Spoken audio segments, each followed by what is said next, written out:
this review of Bardagi, the claim for gold, a little differently from the norm. I want to make 3 points about the game before I then dig deeper into the reasons this Viking romp left me in something of a quandary. Point 1, Bardagi is a quite stunning looking game. I wouldn't normally mention the looks of a game until much further into the review, but Bardagi is simply sumptuous to gaze upon. Glorious colour, vivid and entrancing, dance across the table whenever the game's present, but I'll come back to that in a few minutes. Point 2, had I not committed to reviewing this game, I almost certainly would have given up on it long before actually getting it to the table. The rulebook is just so clouded and confusing to get through. Generally a slightly muddy rule set can be overcome, but when a game that has so much going on as Bardagi does, then it becomes a torturous struggle to fully get to grips with play and enjoy a smooth run of action that is all we really look for in our games.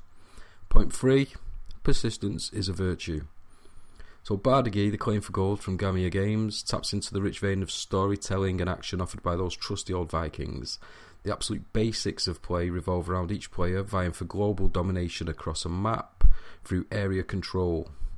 Area control is gained via 3 main methods. First, we have the traditional warmongering route, in which players utilise their armed forces and beat the local barbarian hordes into submission. Secondly, there's the trade route, which allows players to buy land from the local barbarians, a little more friendly. And finally, there's the religious route, that sees the players convert the local hordes to their own beliefs. The direction each player chooses reaps differing cost and reward. For example, the religious conversion will reap reward in the form of new recruits arriving at the player's hometown, which can then be brought into play as any one of the warriors, traders or religious leaders.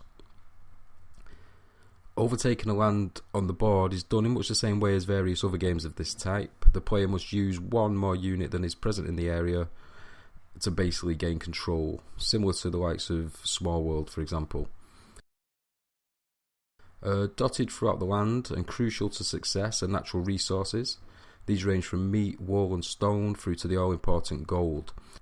The resources themselves are basically pivotal to the outcome of the game, not only in allowing the player to strengthen their forces over the course of each round, but also in attaining the glory points that lead eventually to victory. Each round starts with players choosing pre-planned actions via the choice of 6 cards from their hand. The cards depict either the warrior, the trader or the priest, and each card is worth 1 action point. So, as an example, a player might play 6 warrior cards for 6 warrior actions, or they might play 2 of each type for 2 actions per unit. And there we have the basics of Bardagi. It's a good, solid area control game with some neat resource collection and trade thrown into the mix, and it sounds like an absolute winner. However, all is not as crystal clear as first appears. As I mentioned at the beginning of the review, had I not committed to playing and writing this, I would have popped this back on the shelf and possibly never returned to it again. And the problem is just the rulebook. It's so much of a mishmash, all over the place and confusing read, that actually getting a game underway was a challenge in itself. Setup alone took a good 40 minutes or so, and then once play was underway it proved a frustratingly ponderous experience due to the continued dips into the same confusion-riddled rules. When playing a new game for the first time, referring back to the rules is obviously expected, it's the norm, and generally it's a straightforward affair, a quick read to clarify something and then back into the action. But with Bardagi, this rules thing, it was taking place at pretty much every single turn. The main issue is that there's just so much going on in the game that even in a really clear and well written rulebook, it still takes some time to learn the ropes. And one thing this game really lacks is clarity of rules. I found reading them akin to talking to that friend we all have who can talk about 3 or 4 different topics in the space of 1-2 minute conversation. For myself, it proved frustrating, and for the others at the table when we ran the game, it proved tiring. Within 3 rounds I could see that the attention was weighing in. Another thing I talked about earlier though, in the plus side, was the simply stunning looks delivered by the game. When on the table it just looks incredible. The use of colours is magnificent, and all the games I've played, Bardagi definitely sits in the top bracket of lookers. The maps are expansive and detailed, the board is double-sided, which offers a different challenge, and both look different from each other, which is a nice touch.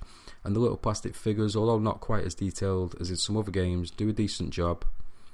And likewise, the components depicting resources are lovely little wooden replicas that really add to the flavour of the game. One slight issue comes in the size of the images that represent which resources are available at each location.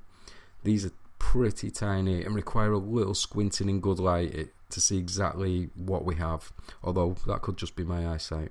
Is this a game for the family? Is this a game for the kids? And for myself, I played this with my 11-year-old daughter and my 16-year-old son, and in all honesty, I would recommend this one for the younger kids out there. In terms of area control games, previously mentioned Small World is much more easily accessible game for the younger minds. But that said, for the teenager and beyond, Bardagi could prove something of a solid strategic challenge that if you can get past the rulebook, if you can get to grips with it, it'd be a great way to spend 90 minutes. In conclusion, Bardagi the Claim for Gold is quite a tricky game to draw conclusions about after only a couple of plays. There's just so much going on that it takes time to learn, and this makes those early sessions quite drawn out affairs.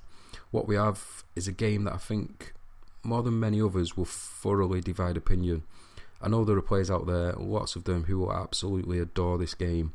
Brilliant combination of area control, the various unit types, resource management, trade, the strategic elements, which are quite deep, will tick just so many boxes. But there are also players who will, I say hate this game with a passion, but really it's such a struggle to get past the ponderous opening plays. So for myself, I'm somewhere in between. I came close, very close to just giving up with the game, but I did persist, and by the end I was glad I did, because Bardagi is a game with many moving parts that definitely can become overwhelming at times, but it's also a game with great depth, real scope for strategy, thoughtful play, and that all should be commended.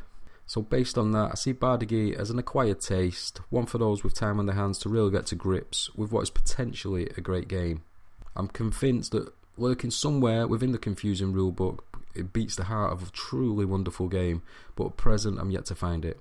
Instead, Bardagi is an enjoyable but drawn out game that feels a little workmanlike in its execution rather than something magical.